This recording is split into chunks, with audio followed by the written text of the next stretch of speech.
Dobrý deň, ďakujem vám veľmi pekne za tento krásny priestor, v ktorom budem prezentovať aktivity, tú hlavnú, o ktorej budem hovoriť veľmi často na verejnosti neodznieva. Ja sa jej tak aj dosť nerada na verejnosti venujem, lebo nie je veľmi pozitívna, ale dúfam, že sa mi podarí vlastne zapáliť vás pre aktivizmus aj v tejto téme. Ja som tu dnes za aktivizmus, za aktivistku, ako vidíte, som už taká stará aktivistka, takže mám s tým isté skúsenosti a možno vybrala som si túto tému aj v súvislosti s tým, že sme teda na tom východnom Slovensku a veľa ľudí hovorí, čo všetko sa tu nedá. A tak ako všetci ostatní rečníci, ktorí sme sa včera večer stretli, si myslím, že sme prišli na to, že predsa len aj tu sa dá, že máme tú výhodu, možno je to naozaj výhoda, že sme ďaleko od centra a môžeme robiť veci troška tak menej pod dozorom a viacej invenčne, aspoň ja som o tom presvedčená. Prečo vlastne som sa vrhla na cestu aktivizmu, ako sa to stalo, že vlastne postupne sa z toho aktivizmu stal profesionalizmus? Jednak je to tým, že ako si som rezignovala v istej chvíli na očakávané pokračovanie života v talári, v našej rodinnej tradícii. A hlavne si myslím, že ma veľmi ovplyvnili tri také veci, a to bol ten rok 89, ktorý som zažila v plnej kráse, keďže som vtedy študovala. Potom som mala šťastie ako vlastne prvá študentka z bývalého Československa študovať na Amsterdamskej univerzite. No a mesiac som si vlastne v Amerike počas German Marshall Fund pobytu uvedomila, že som rada, že som z Európy a že som zvlášť rada, že som teda z východnej Európy a zo Slovenska, lebo tie možnosti sú tu väčšie. A mala som teda taký nápad, takú predstavu, aby tá pestrofarebnosť, tá otvorenosť spoločnosti, ktorú som zažila, aby sa preniesla do Prešova. No a tak som si uvedomila, že je veľmi dôležité sa dať dokopy s ľuďmi, s ktorými si máte čo povedať a vlastne ten aktivizmus sa premieňa na profesionalitu len vtedy, ak pracujete s profesionálmi v jednotlivých odboroch. Veľa vás to obohacuje a občas určite to mnohí z vás, ktorí sú aktivisti v rôznych veciach, vedia potvrdiť, že občas máme pocit, že sme takí roztlieskávači, takí proste ľudia, ktorí veľa vecí začínajú, možno niektoré nedokončia, ale dajú dokopy úžasné týmy, ktoré potom ďalej fungujú. A myslím si, že všetci, čo máte nejaké skúsenosti s tímovou spoluprácou, viete, že aj toto sú vlastne ľudia v tíme potrební a to je vlastne možno to, čo mňa aj baví.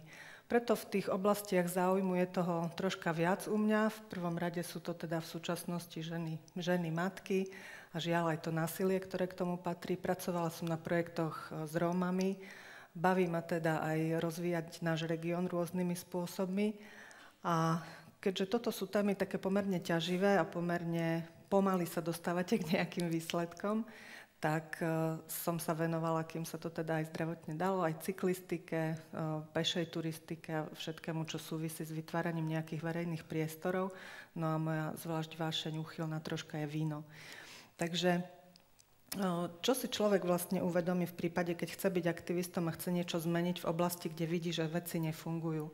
Od toho nápadu sa musí nejakým spôsobom posunúť k riešeniu prostredníctvom kreativity a prostredníctvom spolupráce s niekým. Ako taký príklad by som uviedla, ako vznikol vlastne projekt Cykloželeznička, o ktorom ste možno niektorí počuli. Je to projekt, ktorý by mal spojiť po bývalej trase Pionierskej železničky a najprv to bol teda splavný kanál lesnícky, potom to bola normálna lesnícka železnička a v 71. tuším zanikla bývalá Pionierská železnička a tu by sme chceli obnoviť ako cykloželezničku. Keď ma to napadlo, vzniklo to vlastne tak, že sme často chodili na bicykloch s našimi 3 malými deťmi na Zlatú baňu a keď jedno dieťatko najmenšie skoro prešiel ťažký mechanizmus, ktorý zvážal drevo z lesa, tak som si povedala, prečo sa vlastne nedá ísť po tej bývalej železničke na bicykli, tak ako je to vo svete bežné. Rails from Trails projekty a podobne. No a tak som sa do toho vrhla, pretože som netušila, čo sú to líniové stavby, pretože som netušila, čo je to Slovenský pozemkový fond, čo to je riešiť vlastnícke vzťahy, ale bola som v tom 2005 presvedčená, že veď predsa to musí ísť. A bol to projekt, ktorý bol veľmi ako pozitívne vnímaný, bol taký akože veľmi optimistický, všetci sa na ňo veľmi tešili a môžem vám povedať, že ma ani vo sne nenapadlo, že v roku 2014 budem tu stať a hovoriť, že tá trasa ešte stále reálne nestojí. Ale čo sa podarilo, bolo to, že sme predsa len za tie roky zohnali peniaze na projektovú dokumentáciu, dokázali sme trasu zamerať v teréne, podarilo sa nám dokonca vyvlastniť niektoré pozemky, žiaľ, pretože opäť optimisticky som si myslela, že ľudia budú veľkorysejší, tak ako je to bežné v civilizovanejšom troška svete a darujú trebárs ten meter svojho pozemku na účel trasy. Keď som to teda predniesla na stretnutí vlastníkov, tak mali takú zvláštnu otázku, že či som v poriadku, že či sa človek zdá proste dobrovoľne svojho majetku. Myslím si, že troška to už pokračuje a že už si uvedomujeme, že venovať niečo na ten verejný priestor je obohatením pre nás všetkých. Takže možno teraz už by bola realita iná. Každopádne sme tú trasu dali celú dokopy. Pomaly krok za krokom sme sa dostali k tomu, že máme v súčasnosti vlastne vysporiadané majetkové vzťahy. Investorom by malo byť mesto Prešov. Dúfajme, že sa na to nájdu zdroje. Projekt je teda etapizovaný. Máme na ňo vydané rozhodnutie. Stavebné povolenie je vlastne v opätovnom konaní práve kvôli tomu, že žiaľ mesto Prešov vydalo stavebné povolenie a keďže je súčasťou sigortskej spoločnosti, ktorá podávala návrh, tak to teraz robí veľký šariš. No a celkové tie náklady na tú prvú etapu Prešov, Sigort sú 2,8 milióna eur. Máme možno šťastie a možno smolu, že až minulý rok bola prijatá národná stratégia rozvoja cyklodopravy a pomaličky sa začína vytvárať aj nejaký reálny finančný zdroj na to, aby sa takéto stavby mohli stavať. Doteraz, keď som to teda chcela v tom 2005 roku robiť, paradoxné bolo, že povedali, položte projekt na stôl, peniaze na investície sú. Nemali sme projekt, urobili sme projekt, teraz všetci hovoria, teraz sú peniaze na stratégie a na projekty, ale na investície musíte počkať. Takže dúfam, že ďalšie programové obdobie po roku 2014 to vyrieši. To je teda jedna taká tá moja srdcová záležitosť, ktorú dúfam, že ak sa mi teda podarí nájsť aj niekoho ešte aktívnejšieho a ešte zapálenejšieho, že ďalej vlastne v tom projekte Cykloželeznička pôjdeme ďalej, raz sa tam všetci budeme spolu bicyklovať. No a tá ďalšia oblasť, o ktorej by som chcela hovoriť, je to, čo ma vlastne istým spôsobom posunulo do inej oblasti, i keď teda vlastne som sa vrátila k tomu, čo som študovala, lebo okrem európskych štúdií, to teda bola aj tá v súčasnosti dosť sprofanovaná sociálna práca, ale študovala som ju troška v iných pomeroch a v tom Holandsku okrem iných vecí sa mi páčila koncepcia vytvárania takého priestoru pre mladé mamičky, keďže som v tom čase ešte bola celkom mladá mamička s 3 deťmi a mala som potrebu si zdieľať so ženami podobného razenia informácie týkajúce sa, neviem, vedy, hudby, umenia, všetkého možného. A tak sme, tak ako tu hovoril kolega predo mnou, takisto sme v podstate v reštauračnom zariadení, kde sa deti hrali na pieskovisku, rozhodli, že si založíme neformálnu skupinu a vytvoríme materské centrum, jedno z prvých na Slovensku. A tak vzniklo zaujímavé združenie Žien my mami, ktoré postupne teda sa predsa len preklopilo na tie základné mamičkovské témy, čo je asi v poriadku. Ale stala sa jedna vec. Do nášho centra chodili ženy, ktoré častokrát nehovorili len o príjemných záležitostiach, ale hovorili aj o tom, čo sa im doma deje. A my sme už predsa tak zvyknutí, že sme hovorili, veď choď, nájdi si nejakú poradňu alebo niekde choď a vyrieš si to. A odrazu sme zistili, že tie ženy nemajú kam ísť, nemajú sa komu zveriť s problémami, s násilím v tom intimnom vzťahu. Niekedy máme takú tendenciu, občas sa ja s tým stretávam, znižovať vlastne dôležitosť alebo hrôzu toho, čo tie ženy a deti v tom intimnom priestore zažívajú, keď tam nemajú kľud, pohodu a bezpečie. A aj keď je to téma naozaj neveľmi pekná, je úžasné, keď stretnete trebárs Ivanku, ktorá prišla na podpornú skupinu po mnohých rokoch. Bola to dcéra mojej prvej klientky a hovorili sme o tom, chcela som teda, aby boli pozitívnym príkladom pre tie ďalšie, že sa tým celým dá prejsť. A povedala som také niečo, že no a Ivanka, keď tu prvýkrát prišli, a ona si presne pamätala deň aj dátum, kedy teda prišli do nášho združenia a povedala, že ten deň vlastne zmenil ich život.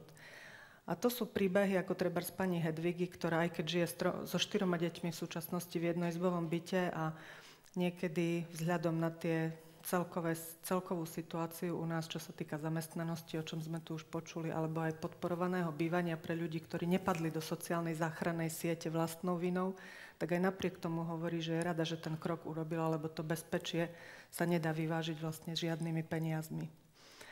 No a čo sa vlastne dá robiť, aj keď teda si myslím, že isté znalosti z oblasti sociálnej práce predsa len máme aj skúsenosti, predsa len to Slovensko nie je ešte na efektívne riešenie tejto témy pripravené a preto sme sa rozhodli vlastne v rámci tých mantinelov právnych, tých predpisov, ktoré máme, ináč mimochodom my máme zákony veľmi dobre nastavené, ale tie limity sú skôr ľudské, že niekedy sa inštitúcie boja rozhodovať v prospech žien, ale aj to sa už pomaličky mení. Takže to, čo my môžeme robiť, je vlastne zvyšovať jednak profesionalitu na strane pomáhajúcich profesí a jednak možno oslovovať viacej verejnosť. Preto som aj rada, že tu dnes môžem byť. No a čo vlastne robíme? Je to veľmi jednoduché. Ten priestor, ktorý v Mimamách máme, je preto, aby tá žena prišla a mohla v kľude si utriediť myšlienky a hovoriť o tom, čo sa jej deje, a zistiť vlastne, že veľakrát sú to ženy, ktoré dlhé roky žijú v takomto vzťahu a už sú zneistené. Nevedia, že či teda to, čo zažívajú, je alebo nie je násilie. A my sa snažíme vlastne s nimi to identifikovať, či ide naozaj o tento problém. Bohužiaľ je to tak, že väčšina z nich tento problém má a my vždycky rešpektujeme ich rozhodnutie a ideme s nimi vlastne krok za krokom ďalej a pomáhame im. Zo začiatku to bolo naozaj len také poradenstvo začaté možno na kolene. V súčasnosti robíme poradenstvo, máme kolegyne, ktoré robia psychologické poradenstvo, pedagogické, ale aj ekonomické, lebo dôležité je sa vlastne odraziť od dna a začať žiť samostatne. Na Slovensku sa veľmi malá reálna podpora venuje aj matkám samoživiteľkám. V súčasnosti, keď zo 100 manželstiev je 45 rozvedených, väčšina tých rozvedených žien zostáva s deťmi ako samoživiteľky. A zvlášť teda v našom regióne je to dosť veľký problém. Takže snažíme sa vlastne im aj taktiež nájsť prácu, nájsť nejaké aktivity, ktoré by im prinášali nejaký zisk. No, ďalšou takou veľkou inšpiráciou pre našu robotu sú naše partnerky zo zahraničia. Veľmi ma teda oslovil príklad Španielska, ktoré som si myslela, že je takou rigidnou, klasickou krajinou, ktorá sa tejto téme nebude venovať. Tam sa dosiahol obrovský úspech práve tým, že v roku, keď bolo Španielsko predsedajúcou krajinou v Európskej únii, tak bol to rok ženy a vtedy sa im podarilo vlastne veľmi dobre nastaviť legislatívu, majú na to samostatný zákon a čo je veľmi dobre, tak využívajú IKT technológie práve v tejto oblasti. Sú tam vlastne možnosti podobné technológii mobilného telefónu, ktoré sledujú vlastne pohyb zneužívateľa. A odkedy vlastne v roku 2007 zaviedli aj túto možnosť, tak žiadna žena nebola v súvislosti s násilím vo vzťahu zabitá, čo je obrovský úspech a v iných krajinách to tak žiaľ nie je.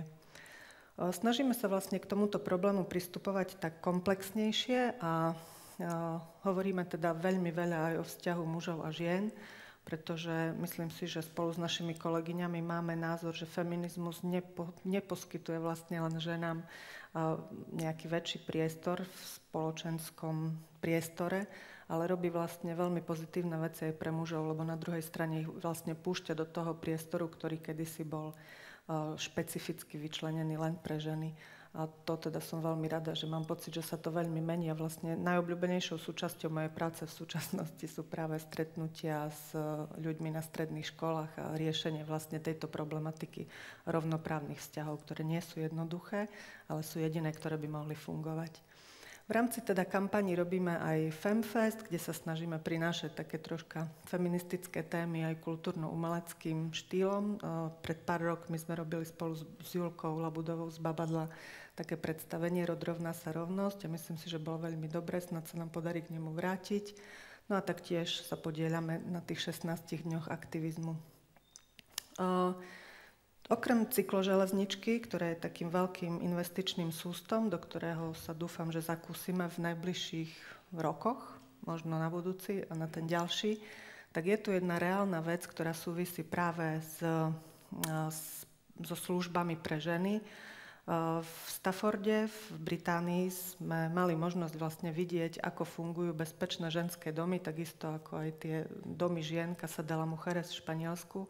Sú to domy, kde vlastne žijú tieto ženy určitý čas, kým sa im podarí zrovnať si v hlave myšlienky, nájsť si bývanie, nájsť si druhú prácu a vyriešiť vlastne ten posttraumatický syndrom, s ktorým žijú.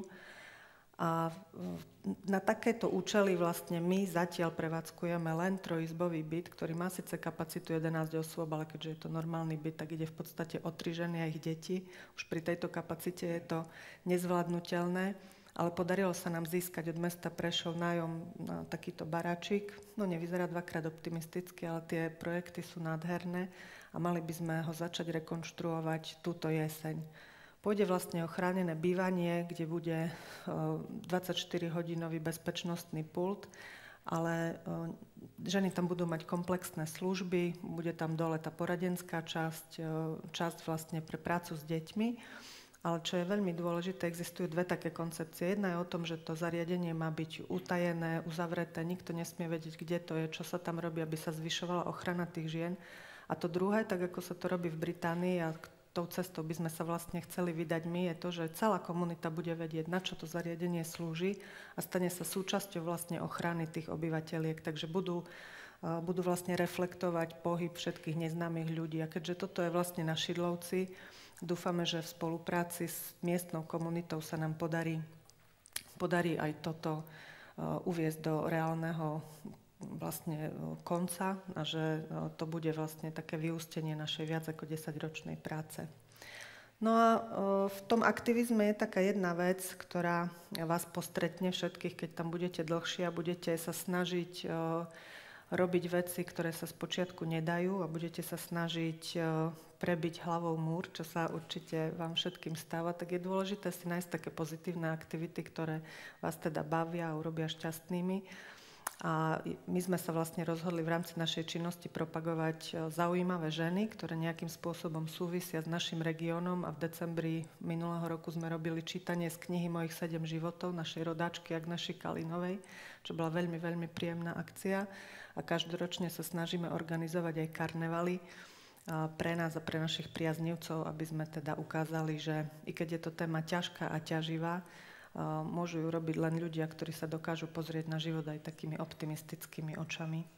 Takže to je všetko, čo som vám chcela povedať. Chcem vám poďakovať, že ste ma trpezlivo počúvali a dúfam, že sa stretneme aj na niektorých našich ďalších aktivitách a akciách. Ďakujem.